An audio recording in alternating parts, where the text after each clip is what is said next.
আমি যদি বলি আর্জেন্টিনা ফাইনাল তো দূরের কথা, সেমিফাইনালও ডিজার্ভ করে না। অনেকে মাইন্ড করবেন কিন্তু এটাই বাস্তব। হা হা হা। রাগ করলা। Just kidding. ওয়েট, গালি দেওয়া শুরু করেন না, আগে পুরো ভিডিওটা দেখেন, তারপর জাজ করেন। টিম হিসেবে আর্জেন্টিনা বেশ দুর্বল। এদের হাতে গোনা কয়েকজন প্লেয়ার আছে যারা বড় ক্লাবে প্রতিনিয়ত খেলে। মেসিও নিজের বেস্ট ফর্মে নাই, এমনকি কোচও সেরাদের সেরা কেউ নয়।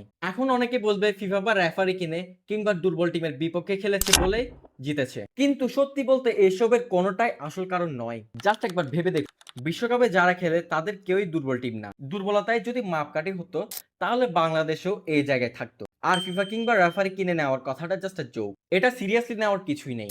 বিশ্বকাপের মতো জায়গাতে ভুল হতেই পারে, সবার বেলাতেই হয়। নাও দ্য কোয়েশ্চেন ইজ, এই দুর্বল টিম নিয়ে তারা আসলে জিতলো কিভাবে? দ্য ফ্যাক্ট ইজ, মেসি যতটা না খেলে নিজের জন্য, তার চেয়ে বেশি পুরো টিম খেলে মেসির জন্য। মাঠে একটু খেয়াল করলে দেখবেন, মেসিকে একটু সামান্য ফাউল করলে পুরো টিম লিটারালি জ্বলে ওঠে। এটাই ভালোবাসা, এটাই ফ্যাক্ট। আরেকটা বড় ফ্যাক্ট হলো আর্জেন্টিনা ফ্যানদের ভালোবাসা। ইংল্যান্ডের বিপক্ষে গোল খাওয়ার পরও গ্যালারি নীরব হয়নি, বরং গর্জন বেড়েছে বহুগুণ। সবার চোখে মুখে একটাই বিশ্বাস, জয় আমাদেরই হবে। আর ফ্যান্সদের নিঃস্বার্থ ভালোবাসা আর ভরসার প্রতিদান দল না দিয়ে পারে কিভাবে?